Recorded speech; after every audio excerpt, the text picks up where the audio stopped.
ಪದೇ ಪದೇ ಪದೇ ಮಹಾರಾಷ್ಟ್ರ ಒಂದು ಕಡೆ ಮತ್ತೊಂದು ಕಡೆ ತಮಿಳುನಾಡರವರು ಶಿವರಾಜ್ ಕುಮಾರ್ ಆ ಕಾರ್ಯಕ್ರಮದ ಮುಂದೆ ಹೇಳ್ತಾ ಇದ್ದಾರೆ. ಅಂದ್ರೆ ಒಂದು ಕಡೆ ನೀರಿನ ಬಗ್ಗೆ ಮಾತಾಡ್ತಾರೆ, ಒಂದು ಕಡೆ ಭಾಷೆ ಬಗ್ಗೆ ಮಾತಾಡ್ತಾರೆ. ಅಲ್ಲ, ಕಮಲ್ ಹಾಸನ್ ಹುಟ್ಟಿದ್ದಲ್ಲಿ ಬೆಳೆದಿದ್ದಲ್ಲಿ ಈ ಮಣ್ಣಿನ ಮೇಲೆ ಆಣೆ ಮಾಡಿ ಹೇಳ್ತಾ ಇದ್ದೀವಿ.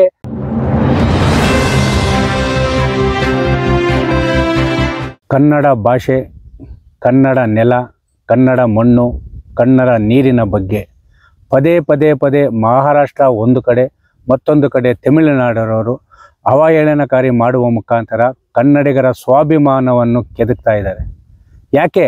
ಇವತ್ತು ನೀವು ಬದುಕಿ ಬಾಳಬೇಕಾದ್ರೆ ಬೆಂಗಳೂರು ಸಿಟಿ ಬೇಕು, ನಿಮಗೆ ಅಲ್ಲಿನ ನೀರು ಬೇಕು, ಅಲ್ಲಿನ ಗಾಳಿ ಬೇಕು, ಎಲ್ಲ ಬೇಕು.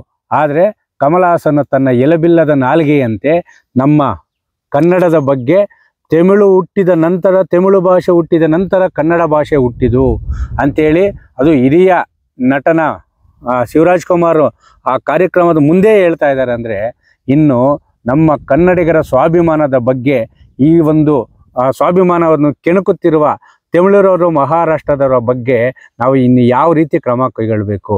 ಇವತ್ತು ಸರ್ಕಾರ ಹೇಳ್ತದೆ, ಅವ್ರು ಮಾತಾಡೋದು ತಪ್ಪು ಅಂತೇಳಿ ಹೇಳ್ತಾ ಇದೆ. ಅದೇ ಕಾನೂನು ಯಾಕೆ ರಚನೆ ಮಾಡ್ತಾ ಇಲ್ಲ? ಒಂದು ಕಡೆ ನೀರಿನ ಬಗ್ಗೆ ಮಾತಾಡ್ತಾರೆ, ಒಂದು ಕಡೆ ಭಾಷೆ ಬಗ್ಗೆ ಮಾತಾಡ್ತಾರೆ. ಇಲ್ಲ, ಇಷ್ಟೆಲ್ಲ ಮಾತಾಡ್ತಾ ಇದ್ರು ಒಂದು ಪ್ರಬಲವಾದ ಕಾನೂನು ಜಾರಿ ತನ್ರಿ. ಅಲ್ಲ, ಕಮಲ್ ಹಾಸನ್ ಹುಟ್ಟಿದ್ದಲ್ಲಿ ಬೆಳೆದಿದ್ದಲ್ಲಿ ನೀನು ಇವತ್ತು ಮೇರು ನಟನಾಗಿದ್ದೀರಿ ಅಂತ ಅದಕ್ಕೆ ಕಾರಣ ಕನ್ನಡಿಗರ ತಾಕತ್ತು ಅನ್ನೋದು ಮರಿಬೇಡ. ಮೆಲುಬಿಲ್ಲದ ನಾಲ್ಗೆಯಂತೆ ಮಾತನಾಡುವ ಏನು ಮೊಟ್ಟೆಗೆ ಸಗಣಿ ತಿಂತೀಯಾ ಇಲ್ಲ ಮಣ್ಣು ತಿಂತೀಯಾ ಸ್ವಾಮಿ ಕಮಲ್ ಹಾಸನ್ ಅವರೇ? ಅಲ್ಲ, ತಮಿಳು ಭಾಷೆ ಹುಟ್ಟಿದ ನಂತರ ಕನ್ನಡ ಭಾಷೆ ಹುಟ್ಟಿತಾ? ಯಾರಪ್ಪ ನಿನ್ಗೆ ಹೇಳಿದ್ದು? ಕನ್ನಡಿಗರ ತಾಳ್ಮೆಯನ್ನು ಕೆಣಕ್ತಾ ಇದ್ದೀರಾ. ಅವರು ಸ್ವಾಭಿಮಾನವನ್ನು ಕೆಣಕೋದು, ಒಂದು ಭಾಷೆ ಬಗ್ಗೆ ನೆಲದ ಬಗ್ಗೆ ಮಾತನಾಡೋದು, ಅಶಾಂತಿ ಉಂಟು ಮಾಡೋದು, ಇದೇನಾ ನಿಮ್ಮ ಮೇರು ನಟರು ಸೆಲೆಬ್ರಿಟಿಗಳಾಗ್ತೀರಾ? ಇನ್ನು ಮಹಾರಾಷ್ಟ್ರಕ್ಕೆ ತಗೊಳ್ರಿ. ಆ ಮಹಾರಾಷ್ಟ್ರದವರು ಭಾಷೆ ವಿಚಾರವಾಗಿ ಬೆಳಗಾಮಲ್ಲಿ ಗೂಂಡಾತಿರಂತ ಮಾಡ್ತಾರೆ. ಕನ್ನಡಿಗರ ಬಗ್ಗೆ ಯಾಕಿಷ್ಟು ಕೀಳು ಮಟ್ಟದ ಭಾಷೆ ಮಾತಾಡ್ತಾ ಇದ್ದೀರಾ? ಕನ್ನಡಿಗರ ಸ್ವಾಭಿಮಾನ ಇನ್ನೂ ಗೊತ್ತಿಲ್ಲ ನಿಮಗೆ. ಕೇರಳಿ ನಿಂತರೆ ದೇಶದ ಯಾವುದೇ ರೀತಿ ಸಿಕ್ಕಲ್ಲ. ಇನ್ನು ಆ ಬ್ಯಾಂಕ್ಗಳಲ್ಲಿ ವಿಚಾರಕ್ಕೆ ಹೋದರೆ ಹಿಂದಿ ಮಾತಾಡ್ತಾರೆ. ನಾನು ಹಿಂದಿನೇ ಮಾತಾಡೋದು, ಕನ್ನಡ ಮಾತಾಡಲ್ಲ ಅಂತಾರೆ.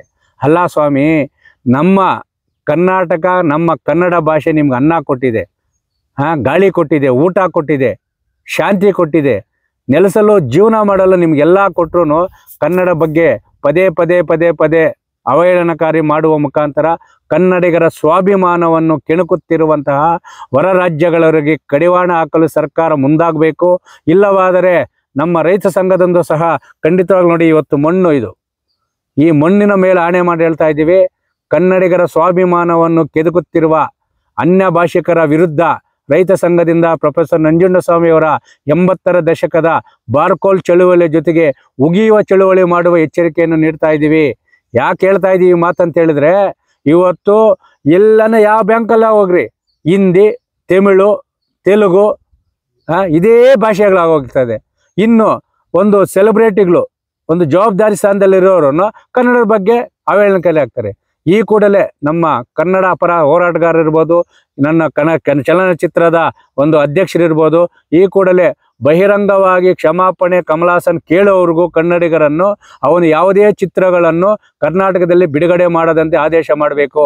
ನೀವೇನಾದ್ರು ಒಂದು ವೇಳೆ ಅವನು ಕ್ಷಮಾಪಣೆ ಕೇಳದೆ ಬಿಡುಗಡೆ ಮಾಡಿದರೆ ರೈತ ಸಂಘದಿಂದ ಅವರ ಭಾವಚಿತ್ರಗಳಿಗೆ ಸೆಗಣಿ ಹೊಡೆಯುವ ಮತ್ತು ಉಗಿಯುವ ಚಳುವಳಿ ಮಾಡುವ ಎಚ್ಚರಿಕೆಯನ್ನು ಇವತ್ತು ನೀಡ್ತಾ ಇದ್ದೀವಿ ಅಂತ ಹೇಳ್ತಾ ಇದ್ವಿ.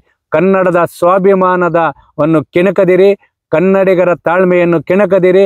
ಕನ್ನಡಿಗರ ತಾಳ್ಮೆ ಮತ್ತು ಸ್ವಾಭಿಮಾನವನ್ನು ಕೆಣಕಿದರೆ ರೈತ ಸಂಘ ಸುಮ್ಮನೆ ಇರಲ್ಲ ಅಂತೇಳಿ ಅನ್ಯ ಭಾಷಿಕರಿಗೆ ಎಚ್ಚರಿಕೆ ನೀಡ್ತಾ ಇದ್ವಿ.